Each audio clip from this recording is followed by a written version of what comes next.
ইউক্রেনের শক্তিগ্রিডে রাশিয়ার ভয়াবহ হামলা, জেলেনস্কির কূটনীতির আহ্বান। জেনেভায় বৈঠক, ইউক্রেনের ভূখণ্ড ছাড়তে আপত্তি ইউরোপের। ট্রাম্পের কঠোর শুল্ক আরোপের হুমকিতে বরং স্বস্তিতে রাশিয়া। আসসালামু আলাইকুম, স্বাগতম জানাচ্ছি নতুন সংবাদে। আমি মোহাম্মদ কিবরিয়া। এতক্ষণ শুনছিলেন সংবাদ শিরোনাম, এবার বিস্তারিত। ইউক্রেনের শক্তি গ্রিডে রাশিয়ার ভয়াবহ হামলা, জেলেনস্কির কূটনীতির আহ্বান। ইউক্রেনের গুরুত্বপূর্ণ অবকাঠামো এবং শক্তি গ্রিডের উপর রাশিয়ার সাম্প্রতিক সিরিজ হামলা আন্তর্জাতিক মহলে গভীর উদ্বেগ সৃষ্টি করেছে। এই হামলাগুলো কেবল ইউক্রেনের বিদ্যুৎ সরবরাহ ব্যবস্থাকে পঙ্গু করে দিচ্ছে না, বরং দেশটির সাধারণ মানুষের দৈনন্দিন জীবনযাত্রাকে দুর্বিষহ করে তুলেছে। শীতের এই সময়ে বিদ্যুৎবিহীন থাকা মানে শুধুমাত্র অন্ধকার নয়, উষ্ণতা থেকে বঞ্চিত হওয়া, যা জীবনযাত্রার মানকে মারাত্মকভাবে প্রভাবিত করে। হাসপাতাল, স্কুল এবং জরুরি পরিষেবাগুলো এই হামলার শিকার হচ্ছে, যার ফলে মানবিক সংকট আরও প্রকট হচ্ছে। ইউক্রেনের প্রেসিডেন্ট ভলোদিমির জেলেনস্কি এই পরিস্থিতির প্রতিক্রিয়ায় কূটনীতির মাধ্যমে সমাধানের ওপর জোর দিয়েছেন। তিনি বারবার আন্তর্জাতিক সম্প্রদায়কে এই ধ্বংসযজ্ঞ বন্ধ করতে এবং শান্তি আলোচনা শুরু করার জন্য আহ্বান জানাচ্ছেন। জেলেনস্কি বিশ্বাস করেন যে দীর্ঘমেয়াদী স্থায়িত্ব এবং শান্তি কেবল আলোচনার মাধ্যমেই সম্ভব। তার এই আহ্বান এমন এক সময়ে এসেছে যখন যুদ্ধক্ষেত্রে উত্তেজনা চরমে। এই হামলাগুলোর পেছনে রাশিয়ার কৌশলগত উদ্দেশ্য নিয়ে বিভিন্ন বিশ্লেষণ চলছে। কেউ কেউ মনে করছেন ইউক্রেনের প্রতিরোধ ক্ষমতা ভেঙে দেওয়া এবং দেশটির মনোবল দুর্বল করাই এর প্রধান লক্ষ্য। অন্যদিকে অর্থনৈতিক চাপ সৃষ্টি করে ইউক্রেনকে আলোচনায় বসতে বাধ্য করাও একটি সম্ভাব্য উদ্দেশ্য হতে পারে। আন্তর্জাতিক আইন অনুযায়ী বেসামরিক অবকাঠামোতে হামলা যুদ্ধাপরাধ হিসেবে বিবেচিত হতে পারে এবং এই বিষয়ে আন্তর্জাতিক অপরাধ আদালত থেকে তদন্তের দাবি উঠেছে।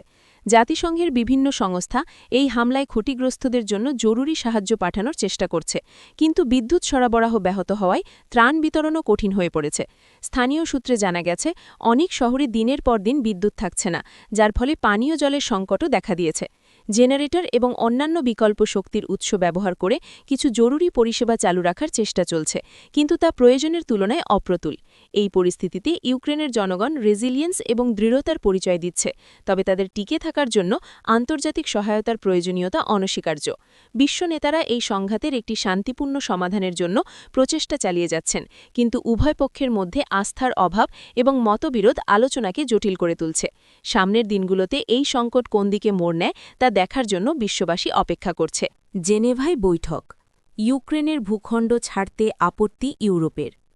ইউক্রেন সংকট সমাধানের লক্ষ্যে জেনেভায় অনুষ্ঠিত সাম্প্রতিক বৈঠকে ইউরোপীয় ইউনিয়ন ইউক্রেনের ভূখণ্ডগত অখণ্ডতার প্রতি তাদের দৃঢ় সমর্থনের কথা পুনর্ব্যক্ত করেছে। এই বৈঠকে ইউক্রেন থেকে রাশিয়ার সেনা প্রত্যাহারের দাবি উঠেছে এবং ইউরোপীয় দেশগুলো স্পষ্টভাবে জানিয়েছে যে ইউক্রেনের ভূখণ্ড ছাড়ার কোনো প্রশ্নই ওঠে না। এই অবস্থান ইউক্রেনের সার্বভৌমত্বের প্রতি ইউরোপের অবিচল প্রতিশ্রুতির প্রতিফলন। বৈঠকে উপস্থিত ইউরোপীয় ইউনিয়নের প্রতিনিধিরা জোর দিয়ে বলেছেন যে আন্তর্জাতিক আইন এবং নীতিমালার প্রতি শ্রদ্ধা বজায় রেখে এই সংকটের সমাধান হওয়া উচিত এবং কোনো রাষ্ট্রকে তার ভূখণ্ডগত অখণ্ডতা বা সার্বভৌমত্ব লঙ্ঘন করার অনুমতি দেওয়া যায় না। এই ধরনের পদক্ষেপ আন্তর্জাতিক স্থিতিশীলতার জন্য একটি গুরুতর হুমকি। এই আলোচনায় ইউক্রেনের প্রেসিডেন্ট জেলেনস্কির শান্তি পরিকল্পনার বিভিন্ন দিক নিয়েও আলোচনা হয়েছে, যার মধ্যে রয়েছে রাশিয়ার সৈন্য প্রত্যাহার এবং যুদ্ধাপরাধীদের বিচার। যদিও রাশিয়ার পক্ষ থেকে এখনও এই প্রস্তাবগুলোর প্রতি কোনো ইতিবাচক সাড়া মেলেনি, তবে ইউরোপীয় ইউনিয়ন তাদের অবস্থানে অটল।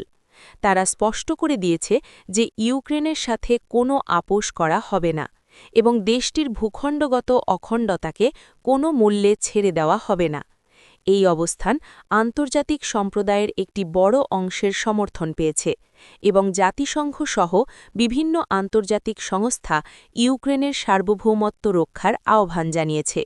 ইউরোপীয় ইউনিয়নের এই দৃঢ় অবস্থান ইউক্রেনের মনোবল বাড়াতে সাহায্য করছে এবং একই সাথে রাশিয়ার ওপর চাপ সৃষ্টি করছে যাতে তারা একটি শান্তিপূর্ণ সমাধানের দিকে এগিয়ে আসে। বিশেষজ্ঞরা মনে করছেন এই ধরনের আন্তর্জাতিক চাপ একটি দীর্ঘমেয়াদী সমাধানের জন্য অপরিহার্য। যদিও আলোচনা প্রক্রিয়া অত্যন্ত জটিল এবং উভয় পক্ষের মধ্যে আস্থার অভাব রয়েছে, তবে জেনেভার বৈঠক অন্ততপক্ষে এই বার্তা দিয়েছে যে ইউরোপ ইউক্রেনের পাশে আছে এবং তাদের মৌলিক অধিকার রক্ষায় অঙ্গীকারবদ্ধ। এই ধরনের সংহতি বিশ্বব্যাপী শান্তি ও স্থিতিশীলতা বজায় রাখার জন্য অত্যন্ত জরুরি। আপনার কি মনে হয়, এই ধরনের বৈঠকগুলো কি আসলেই কোনো ফল বয়ে আনতে পারে? আপনার মূল্যবান মতামত আমাদের সাথে শেয়ার করুন। ট্রাম্পের কঠোর শুল্ক আরোপের হুমকিতে বরং স্বস্তিতে রাশিয়া। সাবেক মার্কিন প্রেসিডেন্ট ডোনাল্ড ট্রাম্পের পক্ষ থেকে ভবিষ্যতে কঠোর শুল্ক আরোপের হুমকিতে রাশিয়া অপ্রত্যাশিতভাবে স্বস্তি প্রকাশ করেছে। এই বিষয়টি প্রথম শুনে অনেকেই বিস্মিত হতে পারেন, কারণ সাধারণত শুল্ক আরোপের হুমকি কোনো দেশের জন্য সুখবর নয়।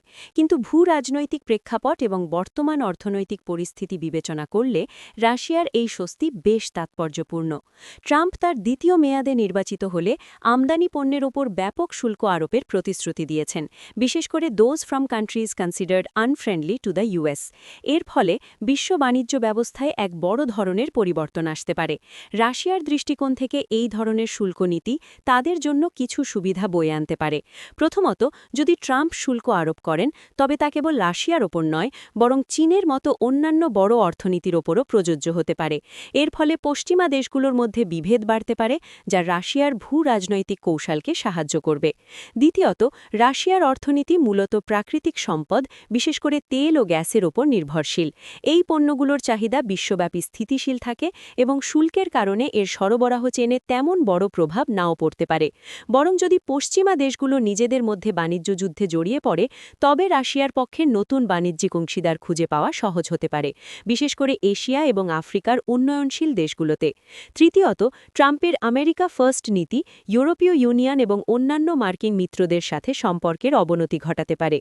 এই ধরনের পরিস্থিতি রাশিয়ার জন্য একটি সুযোগ তৈরি করে, কারণ তারা নিজেদের প্রভাব বাড়ানোর জন্য এই বিভেদকে কাজে লাগাতে পারে। উদাহরণস্বরূপ, ইউরোপ যদি মার্কিন শুল্কের কারণে ক্ষতির শিকার হয়, তবে তারা রাশিয়ার সাথে অর্থনৈতিক সম্পর্ক জোরদার করার কথা ভাবতে পারে, যা রাশিয়ার ওপর পশ্চিমা নিষেধাজ্ঞাগুলোর কার্যকারিতা হ্রাস করবে। তবে এই স্বস্তি দীর্ঘস্থায়ী হবে কিনা তা বলা কঠিন। বিশ্ব অর্থনীতি অত্যন্ত জটিল এবং কোনো একক পদক্ষেপের প্রভাব বহু দিক থেকে আসতে পারে। ট্রাম্পের নীতির কারণে বিশ্ব মূল্যস্ফীতি বাড়তে পারে, যা সব দেশের জন্য সমস্যা তৈরি করবে।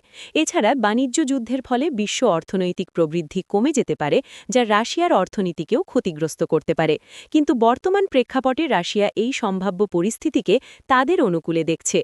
তারা মনে করছে আন্তর্জাতিক সম্পর্কের ক্ষেত্রে একটি নতুন মেরুকরণ দেখা যেতে পারে, যেখানে তারা একটি গুরুত্বপূর্ণ ভূমিকা পালন করতে পারবে।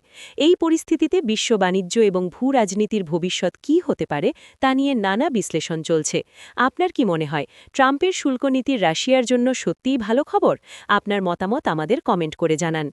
এই ছিল আজকের গুরুত্বপূর্ণ সংবাদ। আমাদের চ্যানেল গ্লোবাল নিউজের সাথে থাকুন আরও নিত্য নতুন খবরের জন্য। ভিডিওটি ভালো লাগলে লাইক করুন, শেয়ার করুন বন্ধুদের সাথে এবং সাবস্ক্রাইব করতে ভুলবেন না। বেল আইকনটি ক্লিক করে রাখুন যাতে কোনো আপডেট মিস না হয়। ধন্যবাদ।